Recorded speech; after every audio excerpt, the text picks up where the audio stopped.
Unlike the American constitution, Indian constitution ने एक single integrated judicial system create किया है जिसमें सुप्रीम कोर्ट सबसे ऊपर और हाई कोर्ट्स उसके नीचे। हाई कोर्ट्स के नीचे स्टेट और डिस्ट्रिक्ट लेवल पर एक हायरार्की होती है सबऑर्डिनेट कोर्ट्स की, जैसे डिस्ट्रिक्ट कोर्ट्स और लोअर कोर्ट्स।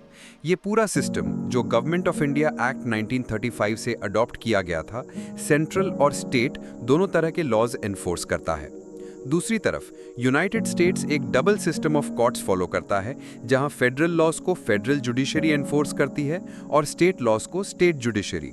इस तरह दोनों देश फेडरल होने के बावजूद इंडिया में एक यूनिफाइड जुडिशरी है और एक ही कॉमन सिस्टम ऑफ लॉ और जस्टिस है।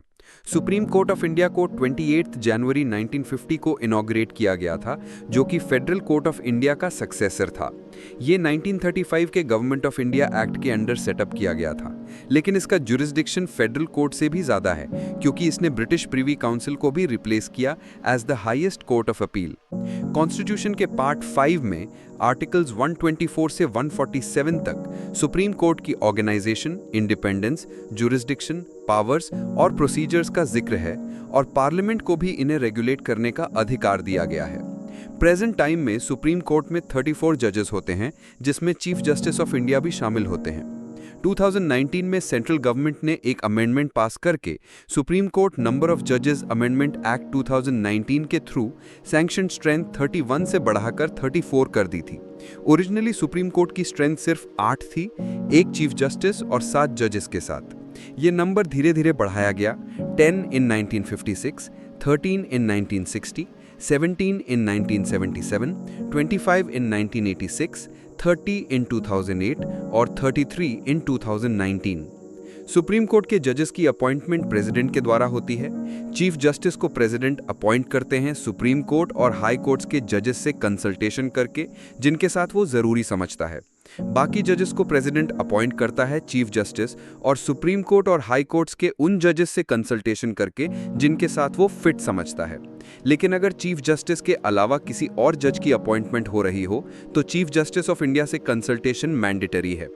कंसल्टेशन शब्द का मतलब सुप्रीम कोर्ट ने टाइम टू टाइम अलग तरीके से इंटरप्रेट किया है। फर्स्ट जजेस केस 1982 में कोर्ट ने कहा कि कंसल्टेशन का मतलब कंकरेंस नहीं है, बल्कि सिर्फ व्यूज का एक्सचेंज है। लेकिन सेकंड जजेस केस 1993 में कोर्ट ने अपना पहले का इंटरप्रिटेशन रिवर्स कर दिया और रूल दिया कि कंसल्टेशन का मतलब कंकरेंस है, और इस वजह से चीफ जस्टिस ऑफ इंडिया की एडवाइस प्रेसिडेंट के लिए बाइंडिंग होगी जजेस की अपॉइंटमेंट में। लेकिन चीफ जस्टिस को यह एडवाइस अपने 2 सीनियर मोस्ट कॉलीग से कंसल्ट करने के बाद ही देनी होगी। बाद में थर्ड जजेस केस 1998 में कोर्ट ने क्लैरिफाई किया कि कंसल्टेशन प्रोसेस में प्लुरैलिटी ऑफ जजेस होनी चाहिए और चीफ जस्टिस ऑफ इंडिया का सोल ओपिनियन इनफ नहीं होगा। चीफ जस्टिस को 4 सीनियर मोस्ट जजेस के कोलिजियम से कंसल्ट करना होगा, और अगर उनमें से 2 भी डिसएग्री करते हैं तो रिकमेंडेशन गवर्नमेंट को फॉरवर्ड नहीं करनी चाहिए। कोर्ट ने फर्दर कहा कि अगर प्रोसेस फॉलो किए बिना कोई रिकमेंडेशन होता है तो वो गवर्नमेंट के लिए बाइंडिंग नहीं होगा। 2014 में 99th कॉन्स्टिट्यूशनल अमेंडमेंट एक्ट और national judicial appointments commission act के जरिए कॉलेजियम सिस्टम को रिप्लेस करके एक नया बॉडी बनाया गया था, national judicial appointments commission NJAC, जो सुप्रीम कोर्ट और हाई कोर्ट्स में अपॉइंटमेंट्स करेगा। लेकिन 2015 में सुप्रीम कोर्ट ने 99th अमेंडमेंट और national judicial appointments commission act को दोनों को अनकॉन्स्टिट्यूशनल और वॉइड डिक्लेयर कर दिया, कहकर कि NJAC जुडिशरी की इंडिपेंडेंस को कॉम्प्रोमाइज करेगा। ये जजमेंट 4th जजेस केस के नाम से जाना जाता है, जिसमें कोलिजियम सिस्टम वापस रिस्टोर कर दिया गया था। 1950 से 1973 तक एक एस्टैब्लिश कन्वेंशन था कि सुप्रीम कोर्ट के सीनियर मोस्ट जज को ही चीफ जस्टिस ऑफ इंडिया बनाया जाता था। ये प्रैक्टिस तोड़ दी गई थी 1973 में, जब जस्टिस AN राय को चीफ जस्टिस अपॉइंट किया गया, 3 सीनियर जजेस को सुपरसीड करके। फिर 1977 में जस्टिस MU बेग को चीफ जस्टिस बनाया गया, जबकि उस वक्त एक सीनियर मोस्ट जज मौजूद थे। ये डिस्क्रिशनरी प्रैक्टिस सरकार के द्वारा फाइनली कर्टेल की गई सेकंड जजेस केस 1993 में, जब कोर्ट ने रूल किया कि सुप्रीम कोर्ट के सीनियर मोस्ट जज को ही chief justice of India appoint करना होगा। सुप्रीम कोर्ट का जज बनने के लिए किसी व्यक्ति का इंडियन सिटीजन होना जरूरी है, और उसने या तो हाई कोर्ट में कम से कम 5 साल तक जज के रूप में सर्विस की हो, या फिर हाई कोर्ट में कम से कम 10 साल तक एडवोकेट के रूप में प्रैक्टिस की हो, या फिर प्रेसिडेंट उसे एक डिस्टिंग्विश्ड जूरिस्ट माने। कॉन्स्टिट्यूशन इस अपॉइंटमेंट के लिए कोई मिनिमम एज फिक्स नहीं करता। ऑफिस ज्वाइन करने से पहले सुप्रीम कोर्ट का हर जज प्रेसिडेंट के सामने या प्रेसिडेंट के द्वारा अपॉइंट किए गए किसी व्यक्ति के सामने ओथ या एफर्मेशन लेता है। इस ओथ में वो वादा करता है कि वो भारत के कॉन्स्टिट्यूशन के प्रति ट्रू फेथ और अलीजियंस रखेगा, देश की सॉवरेनिटी और इंटीग्रिटी को अपहोल्ड करेगा, अपने ड्यूटीज को फेथफुली और इम्पार्शियली परफॉर्म करेगा बिना किसी फियर, फेवर, अफेक्शन या इल विल के, और कॉन्स्टिट्यूशन और लॉज को अपहोल्ड करेगा। सुप्रीम कोर्ट के जजेस की सैलरीज, अलावेंसेस, प्रिविलेजेस, लीव और पेंशन्स पार्लियामेंट के द्वारा फिक्स किए जाते हैं। इन्हें उनके अपॉइंटमेंट के बाद उनके डिसएडवांटेज में रिड्यूस नहीं किया जा सकता एक्सेप्ट फाइनेंशियल इमरजेंसी के केस में। 2018 में चीफ जस्टिस ऑफ इंडिया की मंथली सैलरी 1 लाख रुपीस से बढ़ाकर 2.8 लाख रुपीस कर दी गई और बाकी जजेस की सैलरी 90,000 रुपीस से बढ़ाकर 2.5 लाख रुपीस कर दी गई। इनके अलावा जजेस को free housing, sumptuary allowance, medical facilities, car, telephone और बाकी बेनिफिट्स भी मिलते हैं। रिटायरमेंट के बाद चीफ जस्टिस और जजेस को उनकी लास्ट ड्रॉन सैलरी का 50% पेंशन के रूप में मिलता है। कॉन्स्टिट्यूशन जजेस का टेन्योर फिक्स नहीं करता, लेकिन इसके लिए 3 प्रोविजंस रखता है। एक जज अपने ऑफिस में 65 ईयर्स की एज तक रहता है। वो प्रेसिडेंट को लिखकर रिजाइन दे सकता है और उसे प्रेसिडेंट हटा भी सकता है पार्लियामेंट के रिकमेंडेशन पर। सुप्रीम कोर्ट का जज तभी रिमूव किया जा सकता है जब दोनों हाउसेज ऑफ पार्लियामेंट एक ही सेशन में स्पेशल मेजॉरिटी के साथ एक एड्रेस पास करें। स्पेशल मेजॉरिटी का मतलब है कि उस हाउस की टोटल मेंबरशिप का मेजॉरिटी हो और प्रेजेंट एंड वोटिंग मेंबर्स में से कम 2/3 सपोर्ट करें।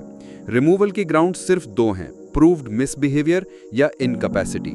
जजेस इंक्वायरी एक्ट 1968 में रिमूवल का डिटेल्ड प्रोसीजर दिया गया है।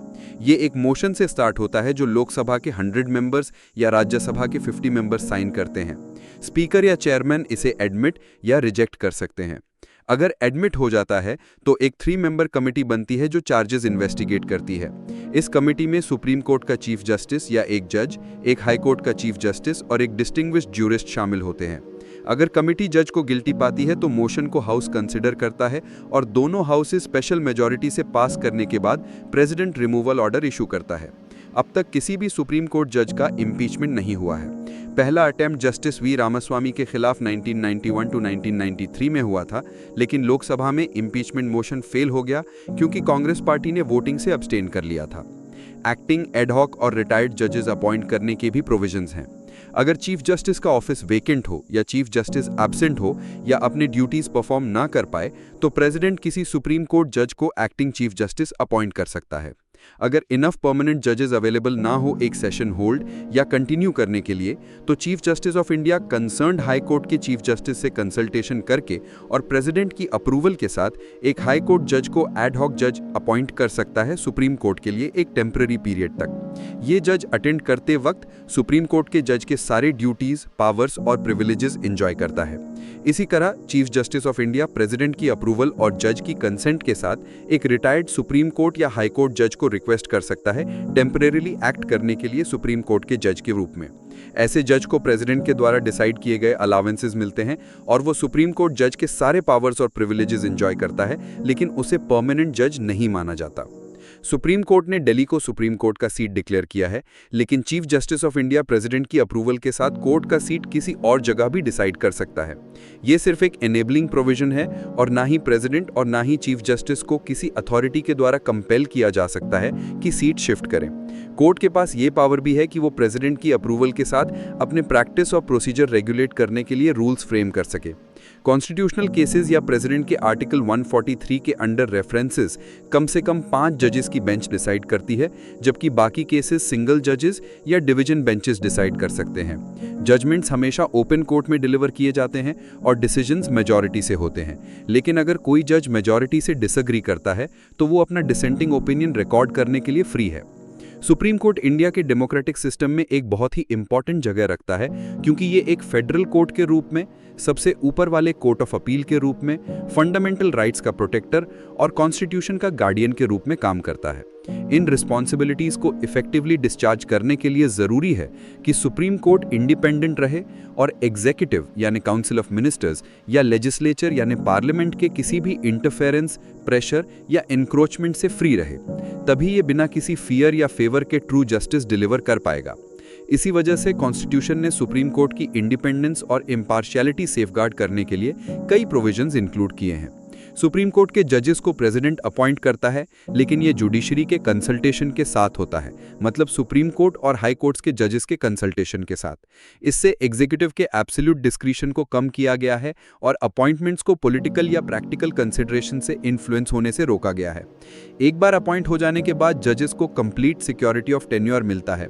उन्हें प्रेसिडेंट की मर्जी से रिमूव नहीं किया जा सकता, बल्कि सिर्फ वही मैनर और ग्राउंड्स फॉलो करने होते हैं जो कॉन्स्टिट्यूशन में स्पेसिफिकली मेंशन्ड है। ये बात इससे क्लियर होती है कि अब तक एक भी सुप्रीम कोर्ट जज को इम्पीचमेंट के थ्रू रिमूव नहीं किया गया है। उनके सर्विस कंडीशंस भी फिक्स्ड हैं। सैलरीज, अलाउंसेस, प्रिविलेजेस, लीव और पेंशन्स पार्लियामेंट के द्वारा डिसाइड किए जाते हैं, लेकिन एक बार जज अपॉइंट हो जाए तो इन कंडीशंस को उनके डिसएडवांटेज में चेंज नहीं किया जा सकता, एक्सेप्ट फाइनेंशियल इमरजेंसी के केस में। इससे उनके सर्विस में स्टेबिलिटी और इंडिपेंडेंस इंश्योर होती है। साथ ही कोर्ट के सारे सैलरीज, पेंशन्स, अलाउंसेस और administrative expenses consolidated fund of India से चार्ज होते हैं। इसका मतलब है कि ये पार्लियामेंट के वोट के सब्जेक्ट नहीं होते। हाँ, डिस्कस जरूर किए जा सकते हैं।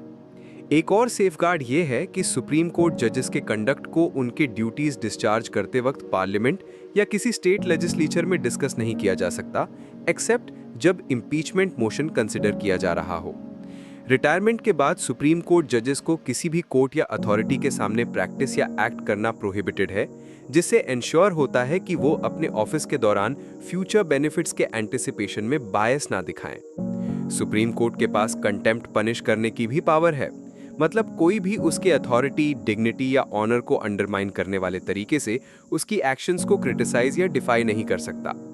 इसके अलावा चीफ जस्टिस ऑफ इंडिया के पास पूरी फ्रीडम होती है कि वो सुप्रीम कोर्ट के ऑफिसर्स और स्टाफ अपॉइंट करे और उनकी सर्विस कंडीशंस प्रेस्क्राइब करे बिना एग्जीक्यूटिव के इंटरफेरेंस के।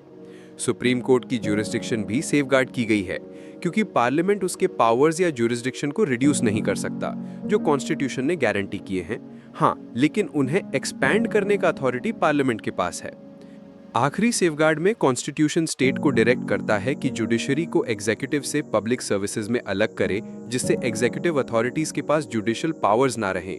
ये सेपरेशन ने जुडिशियल एडमिनिस्ट्रेशन में एग्जीक्यूटिव इन्वॉल्वमेंट खत्म कर दिया है और जुडिशरी की इंडिपेंडेंस को और ज्यादा स्ट्रांग बनाया है। कॉन्स्टिट्यूशन ऑफ इंडिया ने सुप्रीम कोर्ट को बहुत ही वाइड पावर्स और ज्यूरिसडिक्शन दिए हैं। ये सिर्फ एक फेडरल कोर्ट जैसे कि यूनाइटेड स्टेट्स का सुप्रीम कोर्ट ही नहीं, बल्कि फाइनल कोर्ट ऑफ अपील भी है, जैसे पहले यूनाइटेड किंगडम में हाउस ऑफ लॉर्ड्स होता था। साथ ही ये कॉन्स्टिट्यूशन का गार्डियन और फाइनल इंटरप्रेटर है और सिटीजन्स के फंडामेंटल राइट्स का प्रोटेक्टर है। इनके अलावा ये एडवाइजरी और सुपरवाइजरी अथॉरिटी भी एक्सरसाइज करता है। इसी वजह से अल्लादी कृष्णस्वामी अय्यर, जो ड्राफ्टिंग कमेटी के मेंबर थे, उन्होंने कहा था कि इंडिया का सुप्रीम कोर्ट दुनिया के किसी भी सुप्रीम कोर्ट से ज्यादा पावरफुल है। सुप्रीम कोर्ट के ज्यूरिसडिक्शन और पावर्स में इंक्लूड होते हैं original jurisdiction, writ jurisdiction, appellate jurisdiction, advisory jurisdiction, court of record का रोल, जुडिशियल रिव्यू की पावर, कॉन्स्टिट्यूशनल इंटरप्रिटेशन और कुछ और फंक्शंस। एक फेडरल कोर्ट के रूप में सुप्रीम कोर्ट को एम्पावर किया गया है कि वो यूनियन और स्टेट्स के बीच के डिस्प्यूट्स डिसाइड करें या स्टेट्स के आपस के डिस्प्यूट सॉल्व करें। ये डिस्प्यूट सेंटर और एक या एक से ज्यादा स्टेट्स के बीच, सेंटर प्लस कुछ स्टेट्स वर्सेस दूसरे स्टेट्स के बीच, या फिर दो या दो से ज्यादा स्टेट्स के बीच हो सकते हैं। ऐसे केसेस में सुप्रीम कोर्ट के पास एक्सक्लूसिव ओरिजिनल ज्यूरिसडिक्शन होता है, मतलब ये केसेस डायरेक्टली यहीं फाइल होते हैं, किसी लोअर कोर्ट के थ्रू नहीं। लेकिन ये ज्यूरिसडिक्शन सिर्फ तब अप्लाई होता है जब डिस्प्यूट एक लीगल राइट पे बेस्ड हो। पॉलिटिकल क्वेश्चंस इसके अंदर नहीं आते। एक इंडिविजुअल सिटीजन भी इस कैटेगरी के अंडर सेंटर या स्टेट के खिलाफ केस फाइल नहीं कर सकता।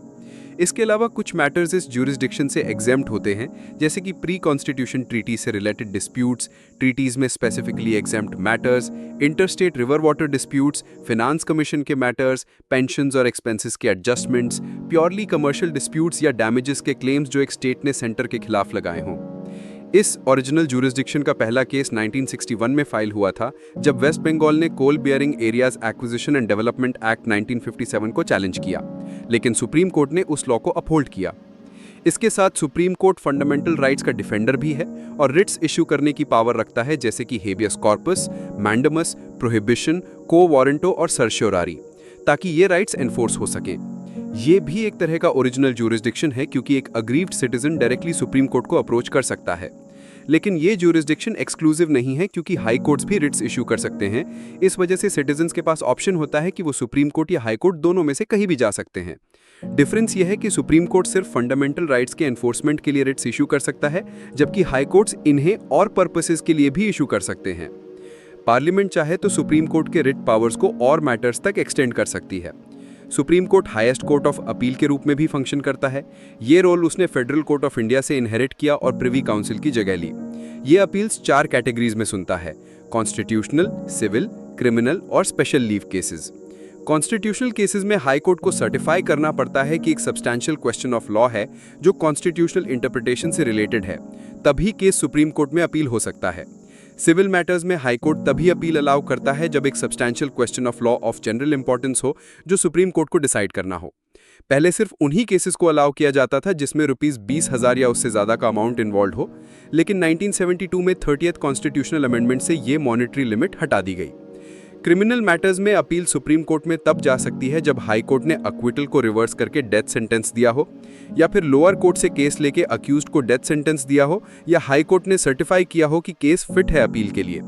कुछ केसेस में ये appeals as a matter of right होती हैं। 1970 में इस एपेलेट ज्यूरिसडिक्शन को एक्सपैंड करके लाइफ इंप्रिजनमेंट और 10 इयर्स इंप्रिजनमेंट वाले केसेस भी इंक्लूड किए गए। इसके अलावा सुप्रीम कोर्ट सिविल या क्रिमिनल मैटर्स के अपील्स भी सुन सकता है जो पहले फेडरल कोर्ट के ज्यूरिसडिक्शन में आते थे लेकिन अब स्पेसिफिकली कवर नहीं होते। साथ ही सुप्रीम कोर्ट के पास पावर है कि वो किसी भी कोर्ट या ट्रिब्यूनल के against special leave to appeal grant कर सकती है अपनी डिस्क्रिशन में।